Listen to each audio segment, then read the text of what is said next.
J'insiste, il y a pas de questions bêtes, hein, surtout. Si vous avez besoin que je mette, pardon, plus de contexte ou plus d'exemples concrets, surtout n'hésitez pas. On est là pour ça. On a 1 heure ensemble, faut en profiter pleinement. OK, si on est good, du coup, passer au-dessus des blocages, ça passe par le fait d'être honnête avec soi-même et de faire une mini évaluation de sa situation. Concrètement, est-ce que tu suis ton plan? Bah, les quantités sont-elles réellement respectées? Parce que si tu te cantonnes uniquement au bah tiens, je prends féculents, protéines et légumes, bah c'est bien, c'est correct, mais tu n'apportes pas réellement les quantités bah, qui sont calculées pour toi en amont, et ça ne correspond pas forcément à tes calories qui sont calculées aussi pour toi. En fait, tu fais un peu le travail à l'aveugle. Là, tu retombes en gros dans les travers, dans ce qu'il ne fallait pas faire juste avant que tu nous contactes. Donc réellement, les quantités sont-elles respectées? Est-ce que les choix d'aliments, ils sont bien respectés et comme prévu? Est-ce que, encore une fois, tout est calculé selon tes besoins journaliers, en fonction de tes goûts, ton objectif et de ton quotidien. OK? Es-tu suffisamment active? Bah, est-ce que tu essayes de bouger un peu plus? Est-ce que tu as l'intention justement de bouger un petit peu plus au quotidien si possible ou au moins dans ta semaine, ne serait-ce que le week-end? Est-ce que tu arrives à atteindre un objectif de pas? Tout le monde n'est pas capable dans sa journée de travail, dans sa journée d'humain classique, on va dire, de faire 10 000 pas par jour. Par contre, tu es peut-être capable de faire au moins 4 000 pas. Si tu passes de 300 pas par jour, parce que tu es sédentaire, à 4 000 pas, il y a quand même un gros gap. Sauf que 4 000 pas répétés tous les jours, et ce, sur X semaines, sur X mois, ça va t'aider. OK? Donc, faut avoir cette optique-là. On ne cherche pas à tout faire parfait, on ne cherche pas de passer à 300 pas par jour à 10 000, step by step. Est-ce que tu fais tes séances comme prévu? C'est-à-dire que tu fais le nombre de séances «prévues» entre guillemets. Est-ce que tu le fais avec intensité, avec le cœur? Parce que si on te donne 10 squats à faire, mais que sur les 10 déjà tu en retires 2-3 parce que ça te saoule et que ceux que tu as fait en amont, bah, ils sont pas descendus assez bas ou alors ils sont bâclés, tu vois? La séance de sport, elle est pas réellement bien faite. Est-ce que justement tu te tiens et tu te cantonnes à ton plan sportif? Il y a ça aussi qu'il faut voir. Également, est-ce que tu arrives à gérer tes écarts? Encore une fois, le fameux gros écart dans la semaine, plus le petit. À mon humble avis, pour la cible qu'on a dans l'accompagnement, ça correspond à beaucoup de personnes. S'il faut ne passer qu'à un seul gros écart, on peut, pour voir ce que ça donne. Par contre, j'en connais aussi qui tombent un petit peu des fois dans le foutu pour foutu. Bah tiens, je serai invité. Bah tiens, j'ai bu une coupe. J'ai déjà bu une coupe hier. Bon bah du coup aujourd'hui je compte pas, j'en bois 4. Mais ça, tomber dans le foutu pour foutu, malheureusement, ça vous dessert totalement. On s'entend, des fois, faut pas calculer, des fois, faut pas se prendre la tête. On est invité, on a un baptême, on a du monde à la maison, on boit un coup avec les copains, j'en sais rien. C'est normal. Kiffer, profiter, c'est une chose. Par contre, ne tombez jamais dans le foutu pour foutu à répétition. Ça, c'est clairement ce qui va vous tuer votre progression. Est-ce que ça vous parle également comme approche? Regardez en gros justement ce sur quoi on peut agir. N'hésitez pas. OK, top. J'ai une question. Comment faire pour perdre du poids quand on fait attention à ce qu'on mange, qu'on fait du sport 3 fois par semaine et qu'on n'a aucun résultat? Alors ça, c'est un problème de plan. C'est-à-dire que bien manger et faire attention, ça ne suffit pas. En premier lieu, il faut apporter ce dont son corps a besoin. Ensuite, il faut manger en fonction de son objectif. Donc, bien souvent, perdre de poids, bah, faut passer par un déficit calorique, ou au moins, c'est la deuxième étape. Et ensuite, il faut adhérer à son plan. Encore une fois, il vaut mieux avoir une vision qui est parfaite qu'à 80, qui paraît optimisée qu'à 80 et qu'on va réussir à tenir toute sa vie. Donc on trouve un plan qui paraît béton optimisé à 100, mais qu'on va tenir 15 jours, 3 semaines, un mois. Ça, c'est pas l'idée. C'est clairement, clairement pas l'idée. Et c'est clairement pas ce qu'on vous demande dans l'accompagnement, en tout cas. S'il y a des questions, n'hésitez pas. Donc conclusion et plan d'action que vous pouvez, dans tous les cas, appliquer. On fait un petit check-up soit dans le journal de bord, donc vous savez très bien comment fonctionne le journal de bord sur votre espace personnel. Si vous êtes pas sûr, n'hésitez pas, on vous le réexplique. Donc on fait un audit, on va dire, de la semaine passée. On regarde ce qui est améliorable, on regarde en fonction de vos retours. Soit sinon, vous-même, de votre côté, vous analysez et vous nous faites un retour. Donc il y a 2 approches. Les 2 sont totalement, faisables, sans problème. OK? Donc on regarde ce sur quoi on peut agir, sur l'alimentation comme on disait, sur l'activité, sur le sommeil et sur l'hydratation. Si déjà sur ces 4 points-là, il y a déjà une chose qui te paraît améliorable, parce que tu aimerais que ta situation, bah, décolle, en gros, tu aimerais perdre plus vite ou tu aimerais que ça avance plus vite, il y a forcément un de ces 4 points-là que tu peux améliorer. On s'entend, on ne cherche pas à faire parfait, mais tu peux l'améliorer. Je mets bien l'accent là-dessus. Également, après, il y a la gestion des écarts. Est-ce qu'ils sont relativement bien raisonnés, si je puis dire, dans l'ensemble? Ton engagement, encore une fois, tu peux noter ton engagement sur ton journal de bord. Ici, c'est marqué dans le chat, mais sur ton journal de bord. Et les métriques de suivi. Ah, ça, encore une fois, si du lundi au vendredi, c'est bien fait, mais que du samedi au dimanche, bah, c'est clairement la roue libre. Encore une fois, il y a un problème de modération et de proportion. Et ça, c'est quelque chose justement sur lequel on va pouvoir mettre des choses en place, nous, de notre côté, pour vous. Par contre, il va falloir aussi faire le job. On s'entend. C'est clairement l'idée. Donc, il y a souvent un gros blocage, normalement, où vous vous dites, OK, là, je sais que je merde un petit peu. Là, je sais que bon, je peux et je devrais faire mieux. Donc ça, déjà, il y a quelque chose où on peut agir. Ensuite, nous, on vous apporte une solution concrète avec un plan d'action. Voilà, c'est l'idée. On va très vite, hein, vu qu'il y a pas de questions, donc n'hésitez pas. J'ai une question par rapport aux gros écarts, parce que ce que tu dis, en fait, il y avait, déjà sur une vidéo quand tu expliquais, la gestion des écarts avec, par rapport au déficit de la semaine et cetera. Ça me parlait beaucoup parce qu'à l'époque, je faisais attention toute la semaine et comme tu dis, le week-end, on faisait pas gaffe. On se disait: «Voilà, on a trimé toute la semaine, maintenant on va, je sais pas, aller au resto, se faire un fast-food» et du coup, ben, enfin, je perdais jamais rien, en fait. Mais, du coup, ce que tu appelles parce que là, depuis, que j'ai commencé, je fais pas d'écart spécifiquement. Et donc je sais pas ce que tu entends par un gros écart et alors le petit écart, j'ai compris, c'est, enfin voilà, si je veux manger un bout de gâteau ou quelque chose comme ça, j'imagine. Mais du coup, le gros écart, c'est un repas, mais qu'est-ce que c'est-à-dire? Ah bah, un gros écart, ça va être très simple. En gros, c'est tout ce qui va être au resto, par exemple. Au resto, mais tu sais, sans compter. Genre, au resto, tu vas pas prendre ton poisson, du saumon, des pommes de terre ou du riz et des haricots verts. Tu vas prendre D'accord, une entrée, je dis une bêtise, du foie gras avec un verre de vin. Tu vas prendre ensuite, je sais pas, une bonne pièce de bœuf et des frites. Et en dessert, tu vas prendre des profiteroles. Bah, ça, réellement, c'est un vraiment un gros tu vois, dans ma tête, je me le permets pas ce genre de choses, en fait. OK. Alors ça va être une question d'approche. Déjà, il y a des personnes qui n'ont pas la même vision de l'écart en elles-mêmes. Il y a des personnes pour qui prendre, un menu au restaurant, entrée, plat, dessert, ça va être trop. Là, pour qui, bah, c'est le standard, tu vois? Ça va dépendre de chacun. Maintenant, pour répondre à ta question, il y aura toujours de la nuance. Un gros écart, ça peut très bien être aussi des frites maison, que tu fais chez toi et une soirée, fondue. Même si la fondue, c'est au bœuf cuit dans du vin, c'est une fondue vigneronne, si je dis pas de bêtises, ça Oui. reste correct, mais ça reste un écart, tu vois? Parce que les Mmh. calories, forcément, par conséquent, elles sont et parce que c'est pas quelque chose qui est, sain dans le cadre de ton plan. Par contre, c'est sain sur l'approche alimentation, équilibre, plaisir et santé, tu vois? Il faut être pleinement conscient de ce qu'on fait quand on fait un écart. Faut que vous disiez: «OK, bah, je me fais plaisir, j'ai le droit de me faire plaisir. L'alimentation, c'est pas drastique et je dois pas me punir». OK? Tu prennes pleinement conscience de ton moment et que tu kiffes ton moment si tu fais un écart. Est-ce D'accord. est-ce que ça répond un petit peu à ta question ou pas du tout? Oui, si, si. OK, chouette. Estelle? Moi, j'aimerais c'était super bien cette question parce que je pensais exactement la même chose. Moi, souvent, tu vois, j'ai du mal, on va dire, dans la semaine à me faire un petit plaisir et c'est vrai que le week-end, souvent je sors, je vais faire, par exemple des randonnées et tout ça, donc je me dis: «Bah, potentiellement le soir, je sais que je pourrais me faire, mon petit plaisir». Ouais, Mais là, tu vois, la semaine dernière, bon, j'étais en vacances et c'est vrai que j'ai beaucoup moins marché que d'habitude et bah, j'ai pas forcément perdu beaucoup de kilos, mis à part que voilà, j'ai bien respecté le plan toute la semaine et tout. Mais bon, j'ai moins marché, j'ai eu, je pense, moins d'activité et je pense que ça a énormément joué sur ma perte de poids. bien sûr. Après, il y a 2 ou 3 points que tu viens d'aborder qui sont intéressants, on va revenir dessus. Premièrement, les fluctuations de poids le lendemain d'un écart, même s'il était assez petit ou assez modéré, c'est normal. Parce que souvent, qui dit écart dit, malgré nous, plus de sucre, plus de gras et souvent plus de sel.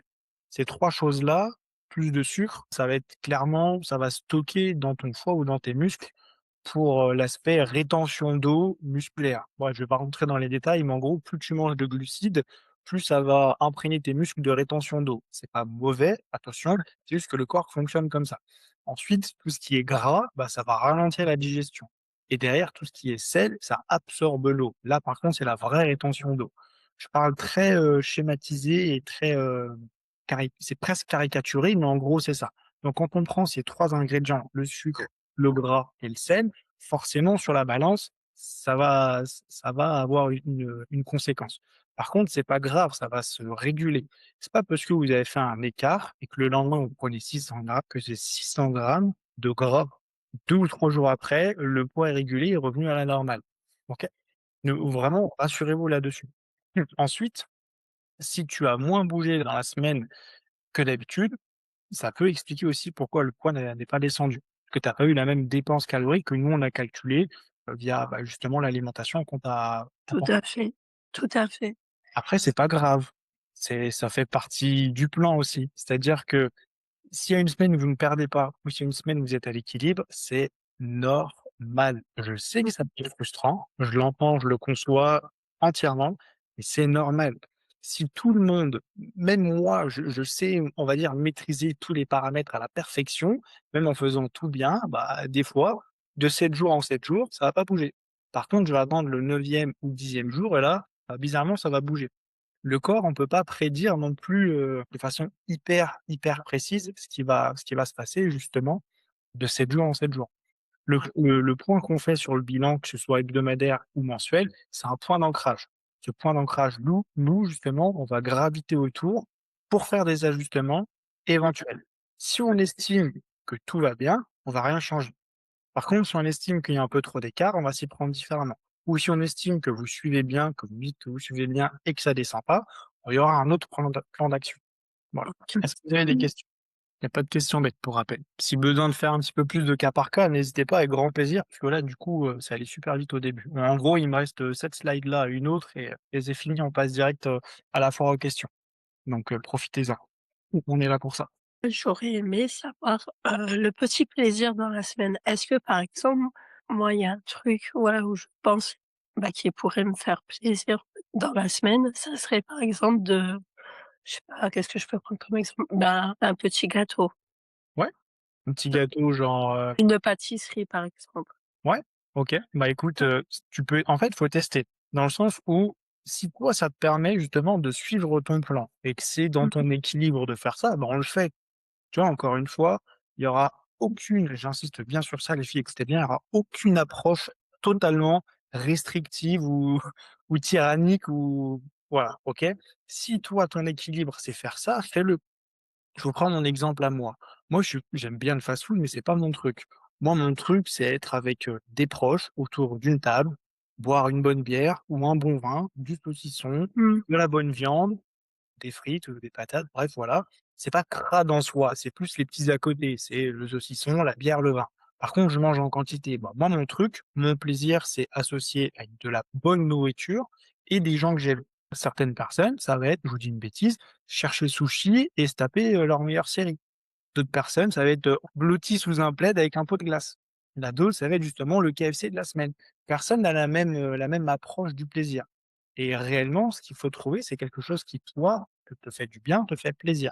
Parce qu'encore une fois, comme son nom l'indique, un plaisir, un écart, bah, ça sert justement à kiffer son moment. Donc si ton moment, il passe par un kiff grâce à une pâtisserie, on le fait. Comme ça, tu as ton petit plaisir, on va dire, j'en sais rien, le mardi, le mercredi, à ce sujet. Ouais. Et le week-end, un repas avec des copines ou tu sors ou tu vois tes proches.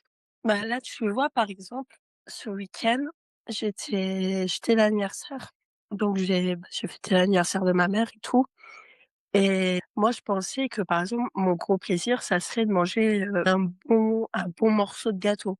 Ouais, Et c'est vrai que, bah, je pensais pas qu'il fallait, genre, je pouvais me plaisir en bah, je sais pas, je dis mais j'aurais pu prendre, par exemple, plus de poisson ou plus de pommes de terre ou je sais pas.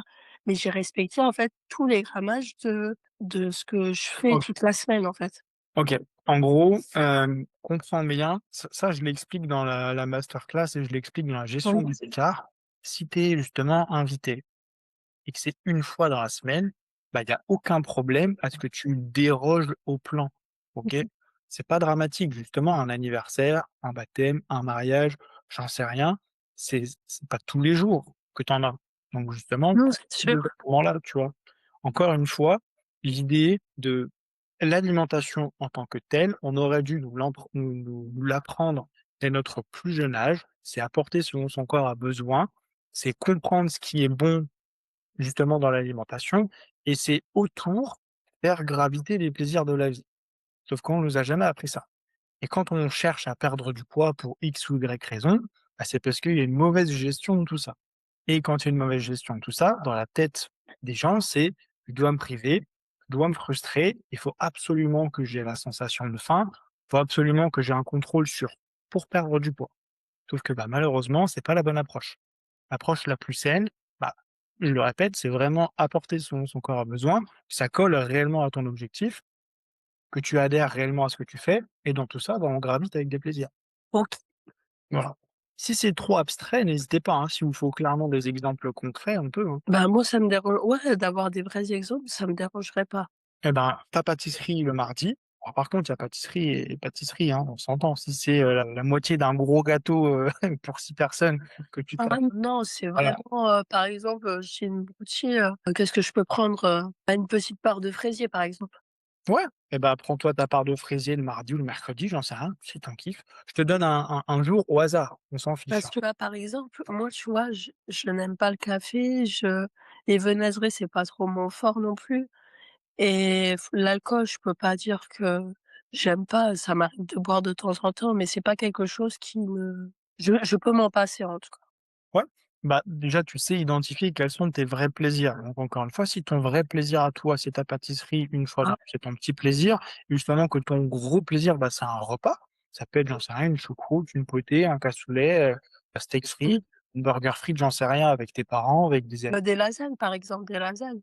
Ouais, tu peux, carrément. Oui, bah, c'est ce que j'ai dit à ma mère. Elle me dit: «Ouais, mais si tu fais les lasagnes plus ça, tu vas reprendre tous tes kilos». Ouais, Donc mais alors, encore une fois, ça dépend. Ils sont bien alors ça, c'est un autre sujet, mais vos proches, ils sont bien gentils. Sauf que, parfois, pour qu'ils comprennent ce que vous mettez en place et qu'ils comprennent la stratégie qu'il y a derrière, il suffirait juste d'échanger un petit peu avec eux. Si vous leur expliquez justement que, bah, l'idée, c'est de trouver l'équilibre, ils vont se dire: «Ah tiens, et c'est pas con en fait son histoire». Et juste échanger un petit peu, leur c'est faire vrai. bah, ouais, leur faire Mmh. comprendre Bah, que moi, c'est bon, c'est un gros problème que j'ai avec mes parents parce que, bah, déjà, quand je leur dis que, par exemple, le soir, je mange des féculents, ma mère, elle proscrit, depuis longtemps, de manger des féculents le soir. sauf que ta mère, à l'heure actuelle, elle est comment? Elle est bien dans son corps? Elle est comment? Je peux pas dire ça, elle a quand même un petit peu d'embonpoint, mais OK. le problème, c'est que Si à la limite, dans sa perception, dans son prisme, une réflexion à elle, elle s'estimait, très bien, parfaite, en bonne santé, confiante et cetera et qu'elle te donnait en la tête maladroitement des conseils, elle peut se sentir légitime. Sauf que derrière, si elle-même, bah, elle est pas au clair avec ce qu'elle fait, elle est pas au clair avec son poids, elle est pas au clair avec tout ça, malheureusement, elle projette juste ses peurs, ses incertitudes et et ses fausses croyances sur toi. ouais, je suis d'accord avec ce que tu dis. Ça, c'est encore autre chose, c'est de la pédagogie et c'est de la psychologie, mais essaye peut-être, bah, un truc tout bête. Si elle ne t'écoute pas, tu lui montres juste le replay de la masterclass. Et lui dis juste: «Bah, tiens, écoute, juste écoute». Dans tous les cas, tu as rien à Mmh. perdre, tu vas pas perdre ton temps et ton énergie si elle a pas envie de t'écouter. Tu lui conseilles juste d'écouter ça et elle Ouais. après, elle en retient ce qu'elle en veut. Après, je vais être honnête avec toi, j'ai beau lui expliquer certains trucs, elle le voit bien, que je perds du poids, que ça fait maintenant plus d'un mois que je te suis et que ça marche et tout. Bah, je lui ai montré la preuve qu'en mangeant chez elle, je lui ai montré ce que je mangeais et que j'arrivais, mine de rien, à perdre du poids sans non plus à me restreindre de ouf. Parce que personnellement, moi, quand je vois les quantités que je mange et tout, je me dis: «C'est un truc de dingue que j'arrive à perdre, bah, autant de kilos et en étant rassasiée, en étant Ouais. bien et j'en passe, quoi».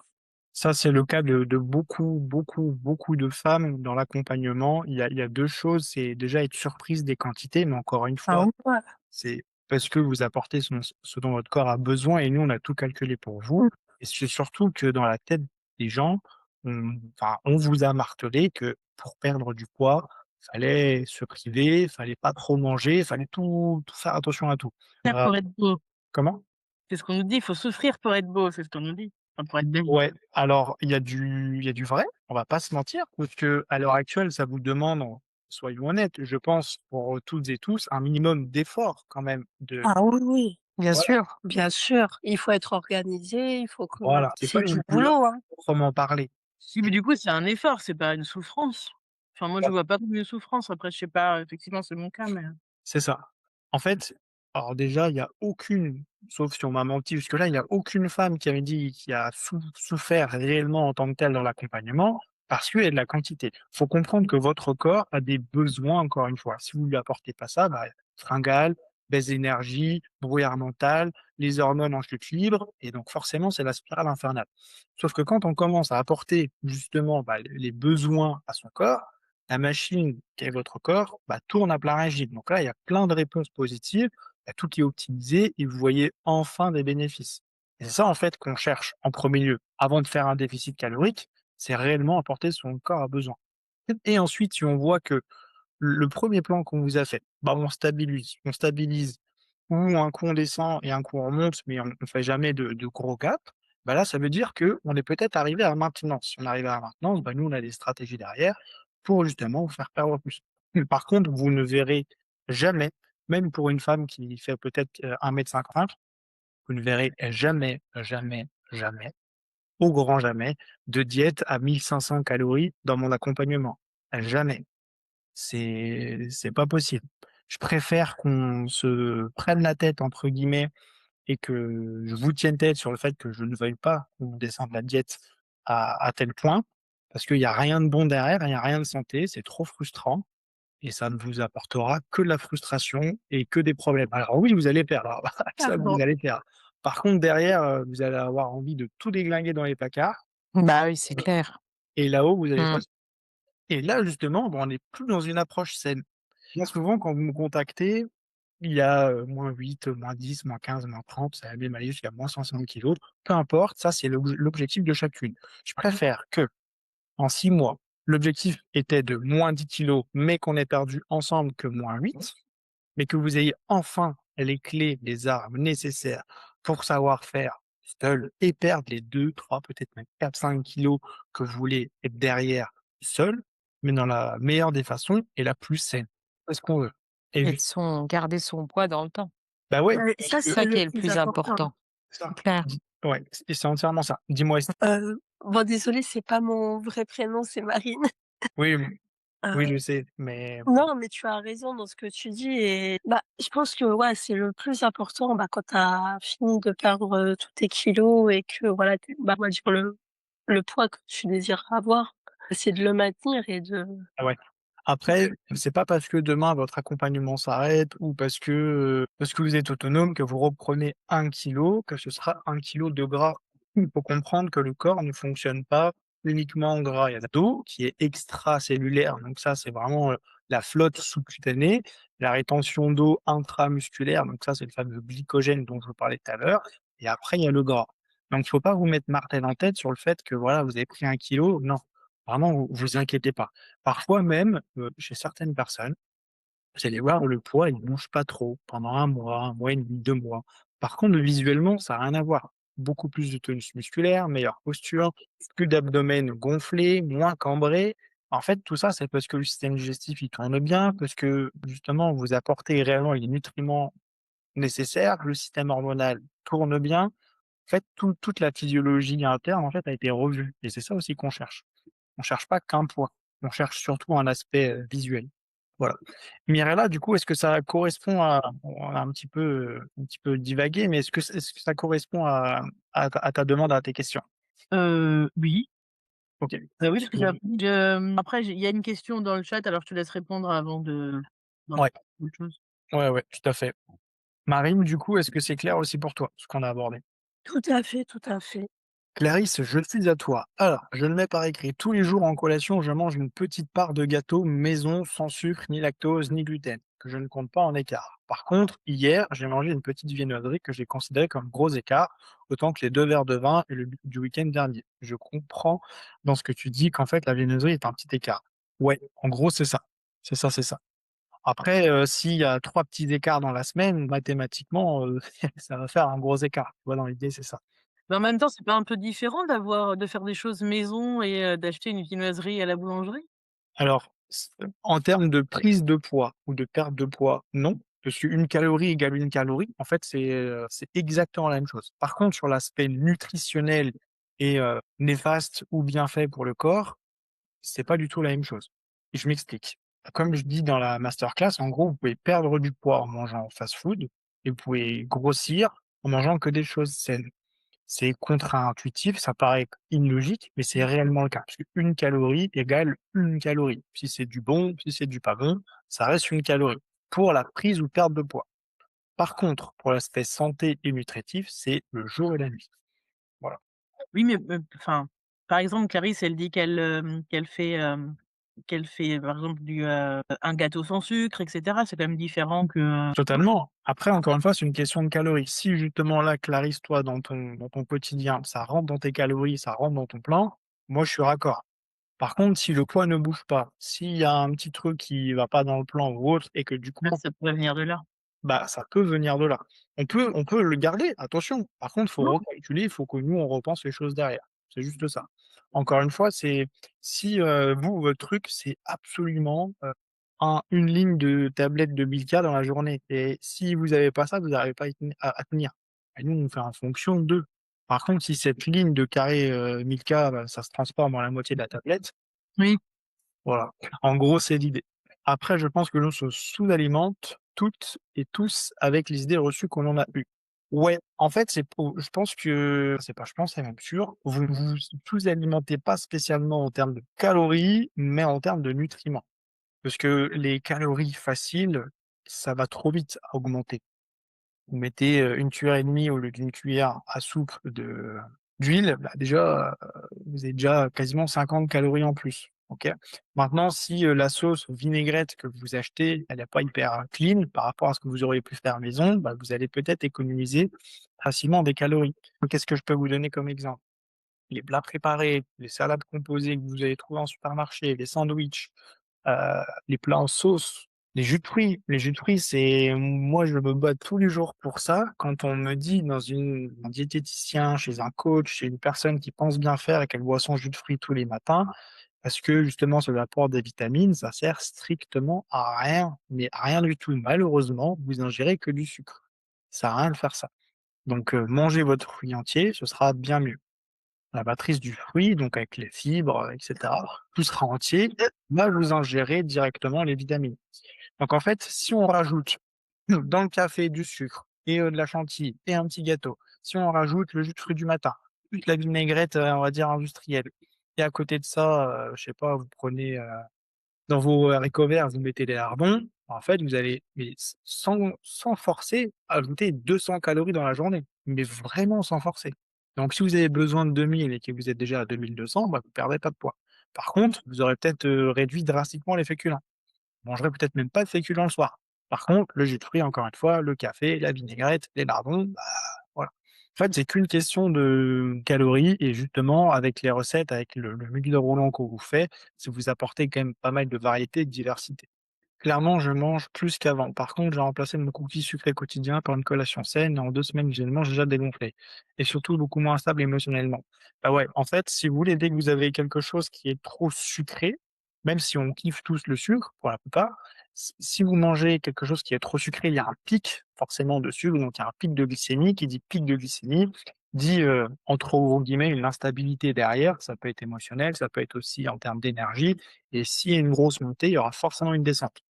Ça peut pas faire ça, rester en haut ou stagner. Ça va faire forcément ça et ça. Et plus la montée est haute et intense, plus la chute est basse et intense.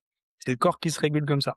Et du coup, oui, Oui. s'il y a un gros pic comme ça, bien souvent, vous serez un peu plus à fleur de peau. Vous serez un peu plus irritable. Les émotions, elles auront tendance à être un petit peu plus, dans les extrêmes. Un premier brouillard mental qui s'installera. Il y aura vraiment tout ça. Oui. Tu sais, depuis tout à l'heure, on parle du poids en tant que tel, mais si on devait se fier vraiment à un indicateur, est-ce que le poids l'emporte sur les mensurations ou ça veut rien dire? Ça dépend d'où tu pars. Ça dépend d'où tu pars, ça dépend ce que tu fais. Si tu fais bon, moi je te connais, mais si tu fais de la muscu et si tu, on va dire, es en recomposition corporelle, faut se fier qu'au visuel. Maintenant, Mmh. si, tu fais un petit peu de renfort à la maison et que, tu es pas spécialement active et que tu souhaites perdre 20 à 30 kilogrammes, le poids, ce sera un meilleur Le indicateur meilleur avec indicateur. le visuel. OK, OK. Voilà, en fait, ça dépend. Il y a pas de mieux, il y a pas de moins bien, ça c'est juste contextuel. C'est Oui, vrai. ça dépend s'il y a beaucoup de kilos à perdre ou oui, Ouais, si c'est juste, OK. totalement. Totalement, totalement. C'est ce que je disais tout à l'heure. En gros, il y a dans certains cas, vous allez voir, le poids, il va pas trop bouger ou alors moins 200 grammes, moins 300 grammes et au total, sur 2 mois, vous allez perdre que 1,5 kg. Sauf que visuellement, ça va être le jour et la nuit. Parce que si justement, tu faisais déjà de la muscu, tu mangeais correctement, mais que ta muscu, il y avait un mauvais choix d'exercice, tu les faisais mal, tu savais pas justement appliquer ta surcharge progressive, une ton alimentation saine, bah, tu n'apportais pas ce dont ton corps avait besoin, en fait, tu faisais le travail, mais qu'à moitié. Et rien Bah qu'en revoyant ces facteurs-là, bah, ça décolle. bah, regarde, c'était flagrant. Enfin, là, je parle de moi personnellement, mais j'ai pris 5 kilos alors que je me suis affinée partout. Ouais, tout à C fait. c'est enfin, ça fait drôle parce que sur la balance, tu te dis: «Mon Dieu, je fais que de monter». Une fois que tu prends tes mensurations, tu te dis: «Bah, non, en fait, enfin, C'est pour c'est une histoire de poids». c'est ça. C'est pour ça qu'on nous embête beaucoup avec les photos. Et c'est pour Ouais, ça qu'on est ouais. chiant aussi sur la qualité des photos, l'angle des photos, pour que ce soit réellement visuel déjà pour nous, et que si demain vous avez un petit coup de mou ou si vous avez besoin justement de voir où vous en êtes, bah, que ce soit réellement visible l'avant et l'après, quoi. Ouais, carrément, je comprends. Voilà. Est-ce qu'on est bon sur tout ça déjà les filles? Oui. C'est bien, on a abordé des points intéressants et importants là, c'est cool. Bon bah ça, ceux qui me connaissent, vous savez, hein, maintenant c'est un sujet, j'aime beaucoup. C'est un sujet très clivant et il y a une grosse, grosse, même totale désinformation à ce sujet. Les boissons zéro, est-ce qu'on a le droit? Est-ce que c'est mauvais? Vous avez le droit à partir du moment où vous tolérez bien. Quand je dis tolérer bien, c'est uniquement une question de système digestif. OK? Si, bah, vous avez du mal avec tout ce qui est gazeux, oubliez ou alors très ponctuellement. Si vous avez du mal avec tout ce qui est édulcorant artificiel, oubliez. Par contre, si tout roule, et ben, c'est pas votre Coca zéro, votre Pepsi Max, votre Fanta zéro, j'en sais rien, ou votre Monster zéro tous les jours qui va vous poser problème. J'ai même dit Monster zéro, je vais revenir dessus après. Pourquoi? Parce qu'on nous a toujours dit: «Oui, l'aspartame, c'est cancérigène». Non, c'est totalement faux. L'OMS, donc l'Organisation mondiale de la santé, et l'EFSA, c'est la même chose, mais en gros pour l'Europe, sont très clairs à ce sujet. Ils ont fait des tests, des batteries de tests et encore et encore et encore. Ils ont classé ça dans la catégorie 2B. 2B, c'est une distinction justement de la catégorie dans lequel ils ont mis exactement le téléphone qu'on porte toute la journée dans le pantalon, par exemple, ou le gaz d'échappement. Donc ça, c'est pour classer les choses qui sont cancérigènes. C'est-à-dire que votre téléphone, gaz d'échappement qu'on inhale tous relativement chaque jour, c'est autant cancérigène que les boissons zéro. Donc autant vous dire que c'est encore une fois pas votre Coca zéro tous les jours qui va être néfaste. Pourquoi? Parce que pour que ça ait justement un réel impact, pour que ça commence même à avoir un réel impact nocif sur la santé, pour une femme de 60 kilos, il faudra boire environ 10 à 15 canettes de 33 centilitres, et ce, par jour, à répéter sur plusieurs semaines et plusieurs mois pour commencer à percevoir les premiers effets néfastes. Je pèse bien mes mots. Alors on s'entend, si vous buvez maintenant 5 par jour, je vais pas vous conseiller non plus. Parce que c'est pas quelque chose qui va vous être utile, c'est pas quelque chose qui va vous servir. Par contre, si dans votre plaisir quotidien, une canette, ça vous fait un kiff ultime ou ça vous aide à tenir, mais alors faites-le. Faites-le avec grand plaisir. Si on parle technique, l'acésulfame K, c'est une association de 2 acides aminés. OK? Exactement pareil que l'aspartame. L'aspartame, c'est l'acide et la phénylalanine. C'est 2 mots, on va dire, scientifiques à la con, mais tout simplement pour désigner 2 molécules qui se retrouvent déjà dans votre corps. Quelque chose qu'on consomme au quotidien. C'est juste que là, les 2, elles sont assemblées. L'acésulfame K, pardon, c'est essentiellement du soufre et encore une fois, c'est quelque chose qu'on consomme tous les jours dans l'alimentation. C'est pas quelque chose qui va être néfaste si vous buvez une dose quotidienne. C'est des choses qui sont scientifiquement prouvées, qui ont été testées. Il n'y a aucune crainte, aucun problème, à partir du moment où vous le digérez bien, parce que ça peut causer des troubles digestifs. Je vous ai parlé de la Monster zéro juste avant, c'est pareil. Il y a eu un gros débat, les jeunes, se droguent au Red Bull, et à la vodka en discothèque. En réalité, la taurine que vous retrouvez dans les boissons comme ça, c'est très simplement un acide aminé et également essentiel que vous retrouvez dans votre corps, dans votre alimentation, qui sert à vous «détendre» entre gros guillemets. C'est pas quelque chose qui va être excitant, c'est pas un stimulant, contrairement à ce qu'on pense. Le seul stimulant dans ce genre de boisson, c'est la caféine. De plus, la caféine, elle est dosée à 150 milligrammes dans une canette de 50 centilitres de Monster.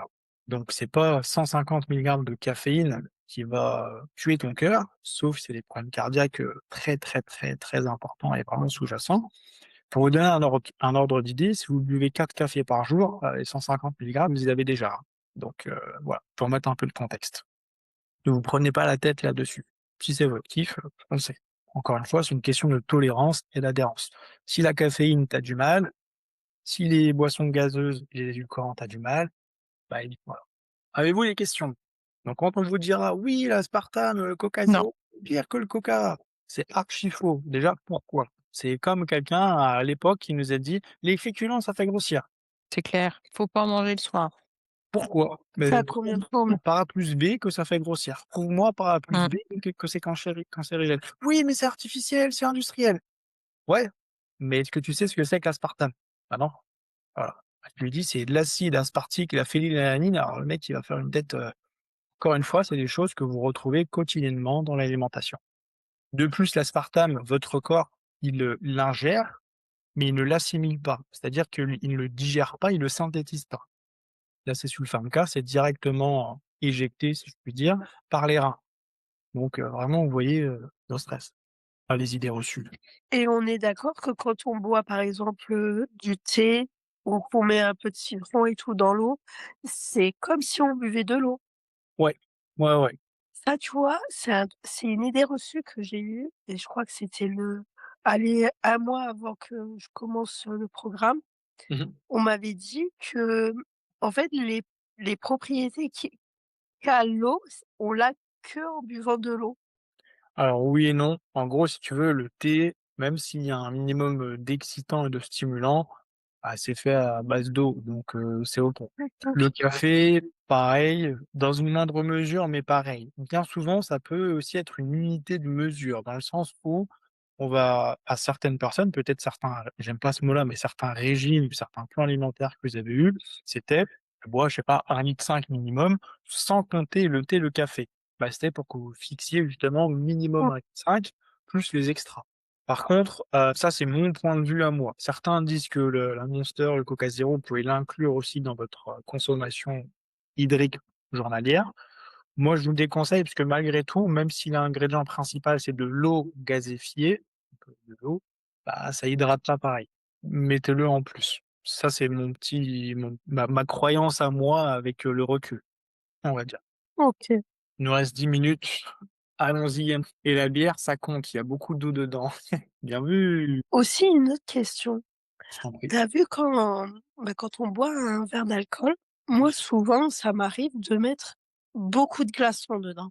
Est-ce que, je sais pas si c'est vrai ou si c'est faux, mais ça atténue les calories qu'on peut boire Non, dans un verre non, en les calories, qu'elles soient diluées ou non, dans tous les cas, ça reste des calories, en gros. Je prends l'exemple, par contre, en termes d'hydratation, chose très simple, ça va parler à tout le monde, le Ricard ou le pastis, bah, tu le coupes avec de l'eau, pour autant ça t'hydrate pas plus qu'un whisky ou qu'une bière. C'est parce que la dose d'alcool qui est concentrée dedans, bah, elle te déshydrate plus que ce que tu apportes à ton corps comme eau. Voilà, bon moi j'aime pas le pastis donc dommage. moi c'est plus, vin blanc, rosé ou bière. Ouais, bon ça déshydrate tout pareil dans tous les cas, hein, Ouais, c'est donc qu'on mette, 15 tonnes de glaçons ou pas, ça revient strictement au même. une chose qui marche, c'est encore une fois, c'est prouvé, bah, vu que l'alcool déshydrate, si tu bois un verre d'alcool ou une dose d'alcool pour un verre d'eau, bah, du coup, ça compense. Exemple, si, bah, OK. vous avez un petit peu mal au crâne le lendemain, c'est parce que l'alcool a déshydraté les cellules et le cerveau surtout, vous avez besoin d'apporter de l'eau. Sauf que, bah, dès que vous avez les premiers symptômes de déshydratation, c'est trop tard. C'est-à-dire qu'il faut anticiper. Exemple, tu as mal au crâne le dimanche matin, tu es sorti le samedi, tu as bu, 4 verres, bah, c'est 4 verres d'alcool plus 4 verres d'eau. En gros, c'est ça. C'est peut-être pour ça que ça m'a toujours sauvée. Parce que moi, je me fais toujours, quand je bois de l'alcool, j'ai toujours bu beaucoup d'eau à côté. C'est très bien. C'est ce qu'on devrait tous faire. Fin de discussion d'ivrogne, ça. Ouais. Si vous avez des questions, n'hésitez pas. Bah, du coup, je voudrais revenir sur l'hydratation du coup, parce que tu parlais de compter que l'eau qu'on boit, c'est ça? Si j'ai bien Le thé, le café, tu peux le compter aussi. J'utilise des pastilles water drop parce que j'ai du mal avec, l'eau, donc après j'ai essayé de mettre en place, j'arrive maintenant à boire un verre d'eau, le matin au Ouais. lever et un verre d'eau avant d'aller manger, par exemple. Mmh. Mais le reste, la plupart du temps, je mets les pastilles, j'arrive pas à faire un Water drop, c'est quoi déjà? Je sais plus, il y en a tu sais, tellement. c'est les pastilles qu'on met pour donner un goût à l'eau, en fait. Ouais, ouais, je vois, mais je vais regarder avec quoi c'est fait. Attends voir, je sais pas, c'est Je vais peut-être regarder. water drop, mais c'est peut-être Non, c'est vraiment il y a pas de sucre dedans et c'est en fait, c'est pour donner un goût à l'eau. Ouais, C'est bien sûr. vraiment Ma et c'est question, c'était à base de quoi c'est? Puisque forcément, si c'est zéro, bah, c'est qu'il y a de l'édulcorant et justement, l'édulcorant, il faut voir ce que c'est. Souvent, l'édulcorant, c'est sulfame K, c'est sucralose, c'est et cetera. C'est pas mauvais, mais si vous tolérez bien. Exemple, si vous avez des problèmes digestifs et que vous prenez tous les jours ce genre de boisson, au bout d'un moment, ça peut, c'est lequel que tu prends, Mirella, par exemple? c'est, sur Amazon. Ouais, ouais, mais c'est Je crois que c'est ça, hein. C'est water drop, je crois. ouais, mais tu sais, il y a plusieurs goûts, C'est des packs, il y a le pack de 4. en gros. Putain, je suis en train de regarder, mais Aux ingrédients naturels, sans sucre. De toute façon, si vous avez des questions, même sur ça, sur vos groupes de coaching, n'hésitez pas, hein.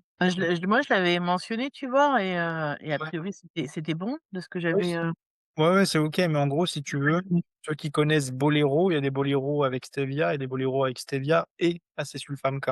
Donc si vous tolérez mal l'acésulfame K comme moi, bah, du coup, faut faire attention à quel Bolero vous prenez. OK, OK. Non, bah, écoute, ingrédients, acidifiants, édulcorant glycoside de stéviol, issu de stevia. Non, bah, écoute, top, c'est bien ça. OK, d'accord. Oui, aucun problème. Encore une fois, si ça te fait aucun trouble digestif, go. Non, ça fait un moment, moi, du coup, j'ai remplacé les sodas par ça. Alors, à la maison, j'ai toujours, en soda stream, en fait. Je Ouais. prends quand même une bouteille de sirop en soda stream, mais c'est aussi du zéro, OK, cool. c'est le meilleur. Très bien. Là, vous voyez déjà avec, le cas de chacun, bah, il y a déjà toujours des choses que vous pouvez mettre en place. Vous aimez pas boire, bah, il y a les édulcorants, il y a les sirops zéro, il y a les water drops, il y a toujours des choses à mettre en place. Et l'idée, oui. c'est que vous, justement, bah, on vous trouve des solutions aussi si ça solutionne pas de votre côté. Voilà. J'ai une question, s'il te plaît, rien à voir avec, l'eau. C'est par Dis-moi. rapport à la farine. Tu sais, je t'avais déjà demandé en privé, Ouais. quelle est la meilleure farine à utiliser, pour cuisiner? Alors, 2 choses, cuisiner Mmh. salé ou salé et qu'est-ce que tu tolères? Pourquoi? Parce que la farine d'avoine aromatisée, c'est génial, je la conseille à tout le monde. Celle de Labs, elle est pas très chère et elle est vraiment super bonne, ça peut clairement changer une diète. Par C'est contre de la farine, ouais, farine d'avoine, ouais, mais et par tu contre, si tu dis tolères mal l'avoine ou si tu as le syndrome de l'intestin irritable ou autre, je vais te le déconseiller, tu vois? après je mange beaucoup de flocons d'avoine, je digère très bien, Bah, go. donc je pense qu'il y a pas de souci. Et est-ce que, je sais plus comment ça s'appelle? Tu sais, c'est de la farine, mais c'est pas de la farine. Comment Ça ça m'aide beaucoup s'appelle? ça. Ouais, bah, oui, oui. C'est pas de la fécule de maïs? Alors il y a ouais, il y a ça, de la ouais, de la fécule de maïs, et puis c'est, La la Ouais. maïzena, voilà. Bah, ça, c'est style, farine aussi, tu peux t'en servir comme farine. Mais la maïzena, tu penses que c'est mieux que de la farine, ou c'est mieux d'utiliser de la farine d'avoine? C'est une question de goût. En gros, si tu veux, farine de maïs, justement, il y aura zéro gluten et il y aura beaucoup moins de résidus si tu as du mal à digérer. Si tu veux optimiser ta digestion, fécule de maïs. Si tu veux optimiser le goût, le plaisir, et cetera, bah, clairement, ce sera la farine d'avoine aromatisée. S'il vous plaît, si vous commandez la farine d'avoine, ne prenez pas la nature en espérant que ça a un goût incroyable, parce que vraiment c'est amer, c'est fade, quoi. Si vous comptez faire de ce genre de Pour choses, faire un gâteau, par exemple, tu sais, un gâteau, Oreo direct. farine d'avoine aromatisée. Ou chocolat, il y a tout ce qu'il faut. Moi perso, déjà moi, c'est ce que j'aime, mais c'est les Mmh. qu'on nous fait, pas quotidien, mais presque, comme quoi ça peut vraiment, vraiment, vous aider. Après, c'est que si on la tolère bien. Ouais, Parce après que attention, 95 des gens la tolèrent bien. Par contre, je prends l'exemple de Mélina, de Clarisse ou même le mien, heu, ça va aller, mais je vais moins bien en fait, c'est pas que ça va me faire mal, mais je vais avoir le ventre un peu plus gonflé oui, avec la farine de riz ou la farine de quinoa, de sorgho, parce qu'il y a pas de gluten et parce qu'il y a pas de résidus en tant que tel. OK. Voilà, Parce que moi, j'en avais déjà acheté, comment ça s'appelle? Un magasin, tu sais, qui fait tout ce qui est dans les complément alimentaire. complémentaires et tout ça Ouais. et bah, j'ai voulu faire un gâteau et ça m'a malade comme un chien, j'avais mal à l'estomac, j'étais vraiment pas bien. Après moi, je pense que je dois être fragile quand même de l'estomac ou des Ça intestins. peut ça peut ça peut après, il y a aussi des farines qui sont de moins bonne qualité, hein, ça c'est Mais je voulais te demander la farine d'épeautre, est-ce que c'est une bonne farine pour faire des gâteaux? totalement. Parce que, bah, c'est une farine que j'aime beaucoup quand même utiliser, tu sais, dans tout ce qui est je l'utilise aussi pour faire des cookies des fois. Bah, ouais, c'est OK. De toute façon, à partir du OK. moment où tu tolères bien, une farine, ça reste une farine, on va pas se mentir. Oui, oui, c'est sûr. En fait, c'est pas qu'il y en a une ou qui est moins calorique ou pas, au final? Allez, dans le pire des cas, vous allez quoi? Gratter 15 calories au 100 grammes? Ah, Des cookies, on va pas se mentir, vous êtes pas à 15 calories près, quoi. ouais, d'accord. En fait, encore une fois, quand vous avez des questions comme ça, c'est très bien de les avoir parce que vous cherchez à optimiser. Par contre, optimiser quelque chose où, il y a pas réellement besoin et il faut pas se prendre la tête, Non, non, mais voilà, ouais, c'était faut ma question, en fait. Eh toujours ben, nickel. OK. contextualiser. Toujours, toujours, toujours. OK. Parfait. Bah, merci beaucoup. Bah, avec plaisir. Il y a une personne qui pose la question: «Comment faire baisser son taux de cortisol?» Donc ça, en gros, c'est l'hormone du stress. Il faut du cortisol. Sans cortisol, vous ne tiendrez pas debout, OK? Il faut du cortisol. Par contre, s'il est trop haut, parce que vous êtes trop stressé, parce que vous dormez mal, parce que vous êtes anxieuse, parce que votre physiologie, votre corps tourne mal, bah, il faut regarder ce sur quoi vous pouvez agir. Justement, si vous êtes fatigué, c'est peut-être le sommeil, c'est peut-être le stress. Donc il y a des routines à mettre en place pour ça. Également sur, les écrans ou les choses qui vont vous stresser au quotidien. Si vous êtes constamment sur votre téléphone, constamment, je sais pas, vous avez des primes à aller chercher, vous êtes constamment au téléphone, vous inhalez beaucoup de gaz, beaucoup de pollution, beaucoup de tout ça, bah, en fait, le climat dans lequel vous vivez est propice justement à avoir un taux de cortisol plus haut. Donc là, en fait, il va falloir pas chercher à tout révolutionner, mais optimiser comme vous pouvez optimiser l'alimentation, la récup, le sommeil et après, bah, si vraiment il y a un problème sous-jacent en termes de physiologie interne, bah, faites-vous accompagner par un physio ou un endocrinologue. Voilà. Voilà. Ah non, je dois y aller. Bonne soirée Inès. Juste pour savoir, Guillaume, le cortisol, comment on sait s'il est élevé ou pas du tout, en fait? Avec Parce une que je vois pas du tout, comment ça avec une prise de sang. Quelqu'un qui dit: «Ah toi tu as le cortisol élevé» et juste en te regardant, il y a un problème. ah, Faut une que ce prise de soit sang? fait avec une Ah, prise de j'ai sang. jamais demandé. Ça comme valeur à analyser dans ta prise de sang. OK. Moi, je saurais, pour la coup. Yes. Victoria, si tu as des questions, hésite pas surtout, hein. Si tu as besoin qu'on aborde des points ou autres, on prend le temps. Pareil Marine Meyer. Sinon, bah, à la soupe, hein. Ouais. Bon, mon repas, il est déjà prêt. Pareil. J'ai une, petite question. Dis-moi. Est-ce que par exemple, mais il vient de commencer il y a pas très longtemps, c'est normal si au début parfois on peut perdre, assez facilement du poids et qu'ah oui après, ce sera un peu plus difficile par exemple? Ouais, bien sûr. On En peut gros, si tu veux une perte de poids qui va être vraiment plus flagrante et plus rapide au début, c'est normal. Parce que justement, tu apportes enfin, si je puis dire, réellement ce dont ton corps a besoin et la machine qu'il est, bah, elle va tourner à plein régime. Avant, elle tournait, on va dire, à moyen régime. Je te parle, on va dire, très très schématisé, mais en gros, c'est ça et bah, les hormones, le fonctionnement de ton corps en lui-même, il va comprendre que, bah, en gros, il va dans la bonne direction et la physiologie interne, donc comment ton corps fonctionne, là, réellement, ça va aller comme il faut. Ensuite, tu vas perdre de l'eau, donc la rétention d'eau, parce qu'il y a des aliments qui sont sans doute beaucoup moins industriels qu'avant. Tu dois t'hydrater un peu plus et normalement tu bouges un peu plus. Donc tout ça, cumulé, mis bout à bout, bah, ça fait que ta perte de poids, elle est peut-être, plus rapide au début que ce que tu pensais. Mais ça veut pas dire qu'après tu auras forcément un palier où tu vas reprendre ce poids, absolument pas. Parce que d'accord, ouais, là, on est dans le vrai, on est dans le bon et jusque là, c'est que les choses sont bien faites. d'accord. Voilà, en gros, c'est ça. Merci. L'approche, c'est celle-ci. Mesdames, dernière question, question à 100 000.